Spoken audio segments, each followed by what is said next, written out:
Ora in onda il notiziario di Radio Libertà, realizzato in collaborazione con Il Sussidiario.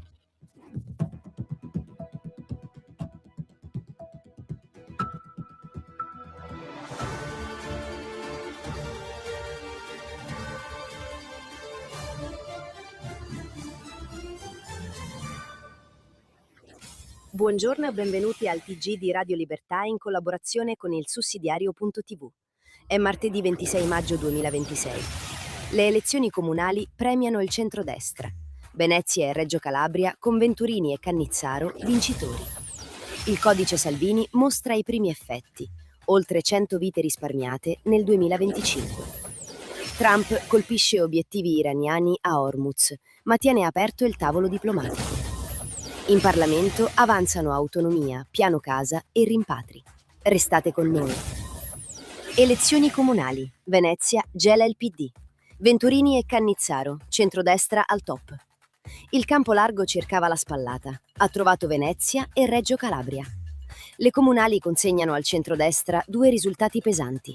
In Laguna Venturini vince al primo turno e spegne l'ambizione del centro-sinistra dopo 10 anni. A Reggio Calabria Cannizzaro riporta il centrodestra alla guida dopo 12 anni. La sinistra può rivendicare qualcosa in Toscana e Campania, ma il racconto del crollo della maggioranza non sta in piedi. Lo dice il voto, non la propaganda. Meloni ironizza sul crollo rimandato. Salvini esulta per una Lega che conquista sindaci in tutta Italia. Il messaggio è chiaro. Il paese reale non vive nei talk show. Quando la sinistra trasforma ogni voto in un processo al governo, spesso sono gli elettori a processare la sinistra. Codice della strada. Salvini salva vite. Regole dure calano i morti. Sulle strade non servono prediche, servono regole. Salvini rivendica i primi risultati del nuovo codice.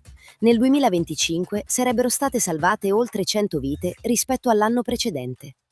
Un dato da leggere con rigore, non ancora definitivo, ma il segnale politico resta forte. La Lega ha scelto prevenzione, controlli, responsabilità. Non per criminalizzare chi guida, ma per colpire chi trasforma l'auto in un'arma.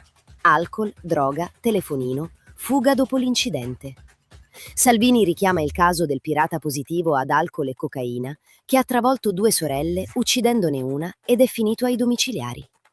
La politica può scrivere leggi più severe, poi lo Stato deve funzionare fino in fondo, anche nelle aule di giustizia.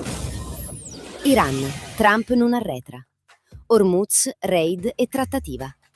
Donald Trump tratta ma non arretra. Gli Stati Uniti hanno condotto raid di autodifesa nel sud dell'Iran contro siti missilistici e imbarcazioni che tentavano di piazzare mine nello stretto di Hormuz. Una rotta vitale per l'energia mondiale. Lasciarla ai ricatti di Teheran significherebbe consegnare un pezzo di economia globale agli ayatollah. Washington non chiude la porta alla diplomazia.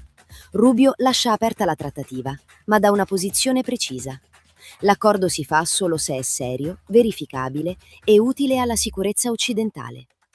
Non escalation cieca, non resa mascherata da pace. Con Trump il messaggio è semplice. Si negozia, ma non sotto minaccia. Autonomia avanti in Parlamento. Più poteri ai territori. L'autonomia torna nell'agenda parlamentare. Le commissioni affari costituzionali di Camera e Senato ascoltano i presidenti di Liguria, Lombardia, Veneto e Piemonte sugli schemi di intesa, con focus su salute e finanza pubblica. Non è una bandierina da comizio, è un passaggio istituzionale concreto. Avvicinare le decisioni ai cittadini, premiare i territori che amministrano bene, ridurre il centralismo romano. L'Italia non si tiene insieme bloccando chi corre. Più autonomia significa più responsabilità. Chi governa deve metterci la faccia, non nascondersi dietro burocrazie lontane e intoccabili. Piano casa arrivano i fatti. Alloggi, famiglie, cantieri. La casa torna al centro dell'agenda. Alla Camera la proposta sull'edilizia residenziale pubblica, in Commissione Ambiente il decreto Piano Casa. Il tema non è tecnico, è sociale. La casa è sicurezza, famiglia, dignità del lavoro. Per anni slogan, bonus confusi e annunci da manifesto. Chi lavora, chi vuole mettere su famiglia, chi vive nelle periferie, non ha bisogno di ideologia. Ha bisogno di cantieri e risposte concrete. Il centrodestra porta il dossier in Parlamento per dare prospettiva a famiglie, giovani coppie e ceto medio. Senza una casa stabile non c'è famiglia stabile. E senza famiglia il futuro resta solo una parola buona per i convegni. Rimpatri, ora decide l'Italia. Immigrazione non subita. Al Senato la Commissione Affari Costituzionali esamina il decreto sui rimpatri volontari assistiti. Dentro c'è uno dei nodi più concreti del nostro tempo. L'immigrazione si governa o si subisce? La linea del centrodestra: confini, regole, accordi, responsabilità. Basta con l'idea che accogliere significhi aprire porte senza sapere chi entra e che prospettiva ha. I flussi non possono essere né slogan buonista né emergenza scaricata sui territori.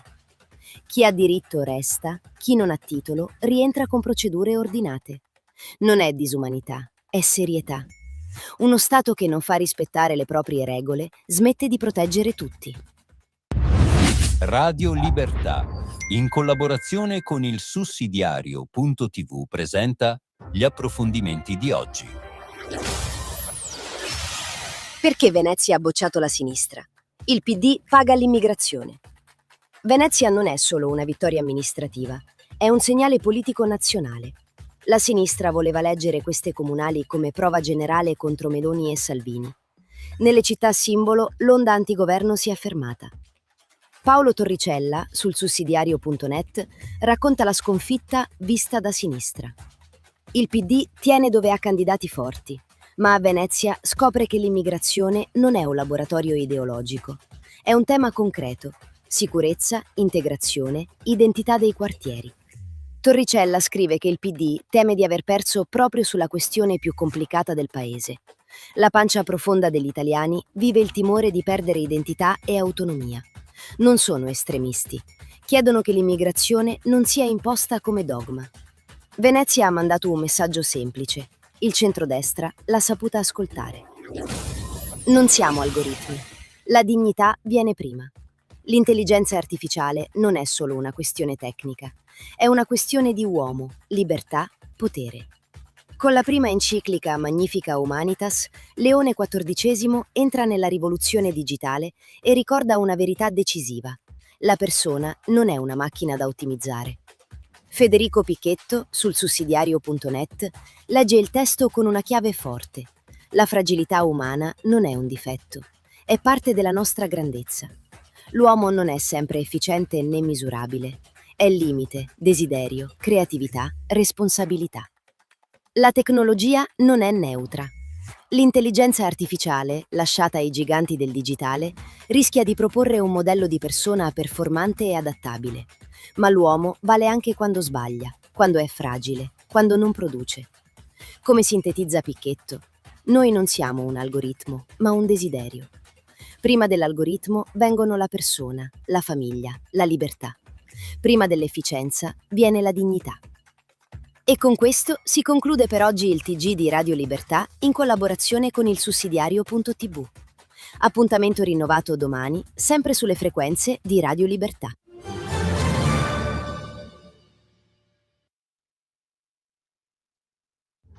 Avete ascoltato il notiziario di Radio Libertà.